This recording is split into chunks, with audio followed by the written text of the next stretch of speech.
স্ত্রীর মনোরঞ্জন করা, মাঝে মাঝে বিনোদন দেওয়ার চেষ্টা করা, বিনোদন দেওয়ার চেষ্টা করা। বিনোদন ইসলামী বৈধ পন্থায়। এই বিনোদন মানে নাটক সিনেমা না, বিনোদন। এই ব্যাপারে আপনাদের সামনে 4টা হাদিস বলি। প্রথম, বুখারী শরীফের 5190 নম্বর হাদিস। আম্মাজান আয়েশা সিদ্দিকা রাদিয়াল্লাহু তাআলা আনহা বলেন, কানাতিল হাবাশাতু ইয়ালআবুনা বিহিরাবিহিম। হাবশারা মদিনার মসজিদের চত্বরের মধ্যে বর্ষা দিয়ে প্রতিযোগিতা করতেছিল। আল্লাহ নবী সাতারানি রাসূলুল্লাহ, আল্লাহ নবী আমার সামনে পর্দা হয়ে দাঁড়াইলেন, আমি নবীর পিছনে দাঁড়াইলাম। দাঁড়ায়া দাঁড়ায়া হাবশী গোলামদের বর্ষা প্রতিযোগিতা দেখতে লাগলাম। ফামাজিলতু আনজুরু ইলাইহিম হাত্তা কুনতু আনা আনসারিফু। আমার যতক্ষণ মন চাইলো আমি ততক্ষণ প্রতিযোগিতা দেখতে লাগলাম।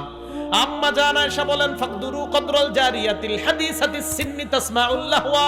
অনুমান করতে পারো আমার মতো একটা বয়সী মেয়ে কি পরিমাণ আমোদ প্রমোদ পছন্দ করে, তোমরা অনুমান করে নাও। এই হাদিসের মাধ্যমে বোঝা যায় নতুন বিয়ে করার পর আপনার বিবির বয়স তখন অনেক কম।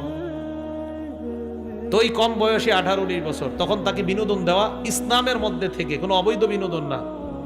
আপনি তার সাথে একটু হাসি ঠাট্টা করা ঘরে একা একা বসে, কিন্তু কোনো অবৈধ বিনোদনের মাধ্যমে না। আপনি তাকে নিয়ে হাঁটা, ওই সময় হাঁটা, রাতে আপনি হাঁটলেন, 9টার পরে হাঁটলেন রাস্তায়, বাড়ির সামান্য সামনে হাঁটলেন দুজন, সে বোরকার ভিতরে, আর আপনি হাঁটলেন দুজন, কেউ যেন না দেখে, বাস আপনারা হাঁটলেন, চাঁদের রাতে হাঁটলেন। এটা ইসলাম নিষেধ করে না। দলিল দিচ্ছি, চাঁদের রাতে যে হাঁটারও দলিল আছে, দিতেছি। বুখারী শরীফের আরেক হাদিস, আম্মা জান আয়েশা বলেন, কুনতু আলআবু বিল বানাত ইনদান নবী সাল্লাল্লাহু আলাইহি ওয়াসাল্লাম। আমি কাপড় দিয়ে খেলনা বানায়া নবীর ঘরে আইসাও খেলতাম। বয়স ছিল আমার 6.5-7, ছোট মানুষ। নবীজির বাসায় আমি যখন খেলতাম, কানালি সওয়াহিবিয়াল আবনা মাই, আমার কয়েকজন বান্ধবী ছিল, বান্ধবীরাও আমার সাথে খেলতো। ফাকানা রাসূলুল্লাহ ইদা দাখালা, আল্লাহ নবী যখন বাসায় আসতেন, ইয়াতামাত্তানা মিনহু, আমার বান্ধবীরা নবীর দেইখা পালায় যাইতো। নবীজি যখন দেখতেন আমার বান্ধবীরা পালিয়ে যায়, নবী বাহিরে যাইতেন, অলিতে গলিতে আমার বান্ধবীদেরকে তালাশ করে করে ইউসাররিবুহুন্না ইলাইয়া, আমার বান্ধবীদেরকে আমার কাছে আনতেন, আমার বিনোদনের ব্যবস্থা করে দিতেন। নবীজি আমার মনের সান্ত্বনা দেওয়ার জন্য আমার বান্ধবীদেরকে আমার সামনে নিয়ে আসতেন। এবার হাদিস শোনেন, আবু দাউদ শরীফের 2578 নম্বর হাদিস, 2578। আম্মা জান আয়েশা সিদ্দিকা কয়, আমি আর নবীজি রাতে একসাথে হাঁটতেছি দুজন। তো আম্মা জান আয়েশা সিদ্দিকা কয়, নবীজি আমাকে বলছে, বা আমি নবীকে বললাম, চলো একটা দৌড় প্রতিযোগিতা হয়ে যাক, দুইজনের দৌড় দিবে। এখন আপনারা এই সমাজে কিভাবে এটা করতে পারেন, যদি কারো টাকা পয়সা থাকে, বাউন্ডারি দেয়াল দিয়া এই দেয়ালের ভিতরে দৌড় দিতে পারেন, যেন কেউ না দেখে। শর্ত হলো অন্য কোনো পুরুষ দেখতে পারবে না। এখন আম্মা জান আয়েশা বলেন, সাবাক না, আমরা দুজন দৌড় দিলাম।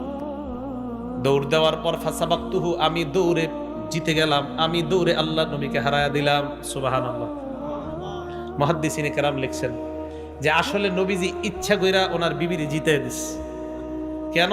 ছোট মানুষ, মন রক্ষা করার জন্য নবীজি ইচ্ছা করে জিতে দিস। আম্মা জান আয়েশা বলেন, কয়েকদিন পর আবার ওই জায়গা দিয়ে হাঁটতে লাগলাম। আমি বললাম, হুজুর আজকে আরেকবার হয়ে যাক। নবীজি কয়, তাই নাকি? কয় হ্যাঁ। ফালাম্মা হামালতুল লাহমা, আমি তখন একটু ভারী হয়ে গেছি। দুজন আবার দৌড় দিলাম। ফাসাবাকানি রাসূলুল্লাহ, আজকে আল্লাহর নবী আমাকে হারায়া দিস। সুবহানাল্লাহ। হারানোর পর নবী কি বলে দেখেন, আল্লাহ নবী কয়, আয়েশা হাজিহি বিতিলকা সাবকা, ওই দিনের প্রতিশোধটা আজকে নিয়ে নিলাম। দেখছেন নি মহব্বত করে কয়। তো স্ত্রীকে বৈধ বিনোদন দেওয়া, এটা ইসলাম নিষেধ করে না।